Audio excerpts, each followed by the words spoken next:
Bonjour. La compassion est ce qui nous relie à autrui. Elle nous permet d'aller au-delà de la façade des comportements, au-delà de son esprit, jusqu'à son essence. La compassion n'est pas la même chose que la pitié ou l'empathie. La pitié vient du latin pierre, souffrir. Littéralement, avoir de la peine pour quelqu'un. Elle consiste à observer la souffrance à distance, souvent avec un sentiment de supériorité ou de séparation. Elle ne nous fait pas entrer dans l'expérience de l'autre. C'est être désolé pour lui sans ressentir ce qu'il ressent.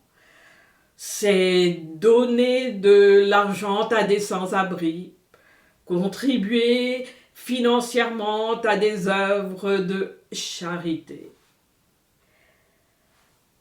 La pitié peut paraître en apparence émotionnellement sans danger pour celui qui observe, mais elle nous garde enfermés en nous-mêmes et nous isole des autres, car elle nous empêche d'établir un lien véritable avec autrui, avec sa réalité.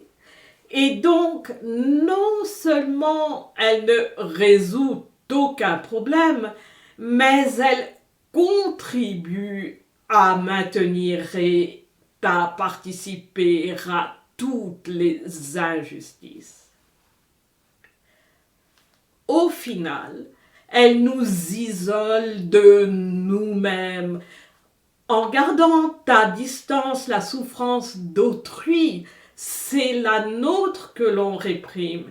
Mais cette souffrance ne disparaît pas. Elle devient refoulée dans l'inconscient et donc s'amplifie. Plus elle s'amplifie, plus nous devenons condescendants vis-à-vis des autres, souvent sous le couvert d'actions charitables, et plus notre cœur s'endurcit.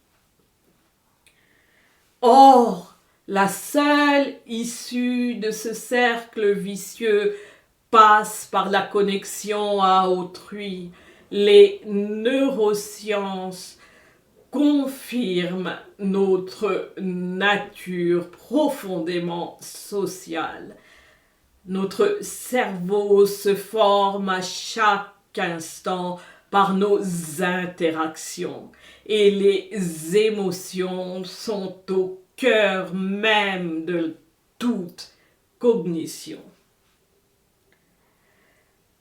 Le mot empathie, quant à lui, vient du grec empatheia, passion, état émotionnel. On ressent ce que ressent l'autre, on intériorise son état émotionnel.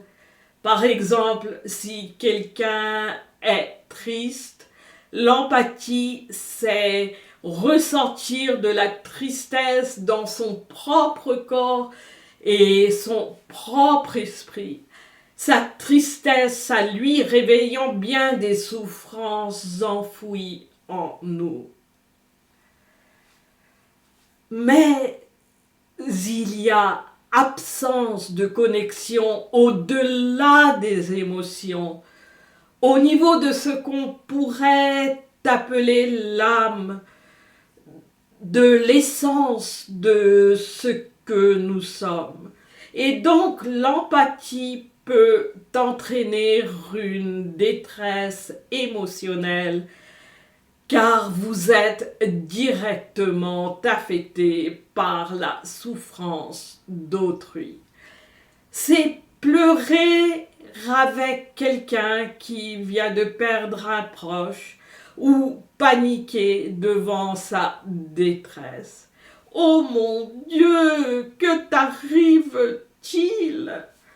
On prend souvent cela comme un signe d'amour. En l'absence d'une telle réaction à notre malheur, on a tendance à croire qu'on n'est pas aimé. Mais l'empathie, c'est l'attachement. Et l'attachement, on l'a vu dans d'autres vidéos, c'est vouloir quelque chose de l'autre. Ici, c'est vouloir qu'il cesse de vous faire souffrir par sa propre souffrance. Elle mène à l'égoïsme, à tenter soit de ne pas souffrir. Alors on prend une distance. On met un mur entre nous et les autres. On s'enferme dans son ego. Alors qu'on est un avec tout, donc on se fait violence et on augmente sa propre capacité à la violence. La seule différence avec la pitié devient alors l'absence de condescendance. La souffrance de l'autre passe au second plan et on est incapable de réfléchir sur le problème en question et donc d'aider véritablement. Ça peut aboutir à déshumaniser autrui. Dans une lettre aux autorités, une femme vivant près d'un camp de concentration dans l'Allemagne nazie, qui n'en pouvait plus d'entendre pleurer et crier, demande qu'on éloigne le camp de son domicile. Il n'y a aucune pensée pour la souffrance des internés, ni pour l'inhumanité même du camp, et donc aucune prise de position comme quoi de tels endroits ne devraient pas exister, que torturer est inacceptable. On voit cette absence d'analyse dans une expérience où les personnes dont les zones du cerveau liées à l'empathie ont été activées en visionnant la vidéo du plaidoyer d'un enfant atteint d'une maladie grave sur une longue liste d'attente. Elles ont voulu le faire passer en tête de liste au détriment des autres. Personne ne s'est questionné sur le pourquoi de la liste d'attente. Personne n'a fait une analyse politique de ce problème. Autre exemple, un thérapeute ou une infirmière qui absorbe par empathie la souffrance de ses patients devient incapable de travailler efficacement. Ça peut résulter sur un burn-out et donc on ne peut plus alors aider ni autrui ni soi-même. On a vu dans une autre vidéo comment la manipulation de l'individu se fait par l'intermédiaire des groupes auxquels il appartient. Cette manipulation est à la base une manipulation du sentiment d'empathie pour engendrer l'entre-soi dans un groupe grâce à l'empathie créée entre les membres du groupe en exacerbant des émotions communes et contre les non-membres du groupe. Que cela soit tout un peuple, comme les Allemands durant la période nazie contre les Juifs, ou plus généralement contre des pays ennemis pour déclencher la guerre. Le Ku Klux Klan contre les Noirs, le discours anti-immigration, le racisme, les exemples sont pléthores. Cette manipulation de l'empathie est aussi à la base du capitalisme. On apprend aux employés à exploiter l'empathie des consommateurs afin de vendre. Tous apprennent le marketing, c'est-à-dire à feindre l'empathie. Juste ce qu'il faut, simplement pour vendre. Les employés sont à leur tour manipulés par la direction. Ne m'appelez pas patron, mais les différences flagrantes de rémunération et de pouvoir ne font qu'augmenter. La domination devient insidieuse. Notamment les œuvres charitables manipulent sciemment l'empathie pour créer suffisamment de détresse, mais pas trop, afin de recevoir des dons. La solution à la souffrance et donc aux injustices de toutes sortes passe par la compassion. En effet, la compassion est tout autre. Le mot vient du latin compassio, qui lui-même vient du grec sympatheia, souffrir avec, syn avec et pathos, sentiment.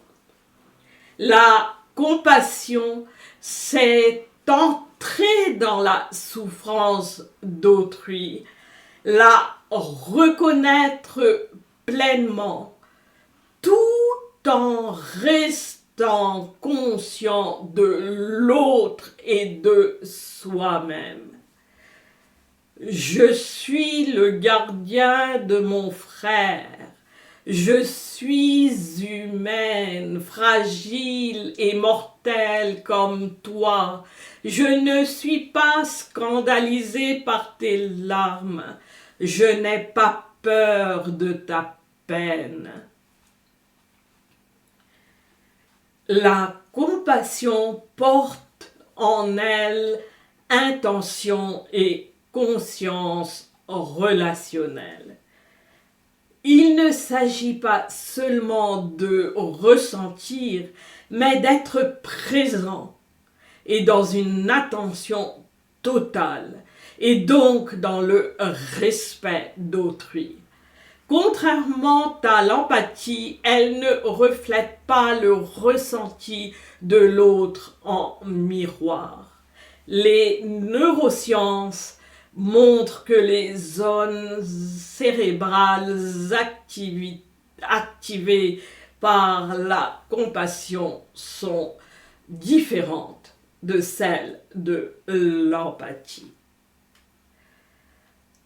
Cette différence subtile entre empathie et compassion est au cœur des pensées indiennes non dualistes. Dans la Gita, Krishna dit à Arjuna de ne pas rester dans l'empathie émotionnelle pour l'adversaire. Cela conduit à la confusion et à la détresse, mais de passer à la compassion qui lui permet d'agir avec clarté en reprenant les armes. Car la compassion n'enferme pas dans la seule émotion, mais active les capacités de raisonnement, et c'est alors qu'on peut agir efficacement. Elle peut même exiger un acte courageux, parfois de violence juste. La compassion reconnaît qu'on est tous humains. Dans la compassion, vous vous perdez en l'autre, mais sans tomber dans la détresse. Ainsi, vous vous retrouvez, car comment répondre à la solitude ou à la pauvreté de quelqu'un si je ne suis pas connecté à ma propre expérience de solitude, si je ne peux pas reconnaître ma propre pauvreté intérieure? Vous ressentez la douleur de l'autre sans qu'il ait besoin de vous la dire. Vous vous laissez toucher par sa douleur, vous la portez dans votre conscience, sans jugement, sans pitié et sans effondrement émotionnel. Dans la compassion, vous aimez. Lorsque vous aimez, vous ne pouvez qu'avoir compassion. Elle nous relie à l'autre, nous rend un avec tout et en même temps nous garde séparés et uniques. Merci.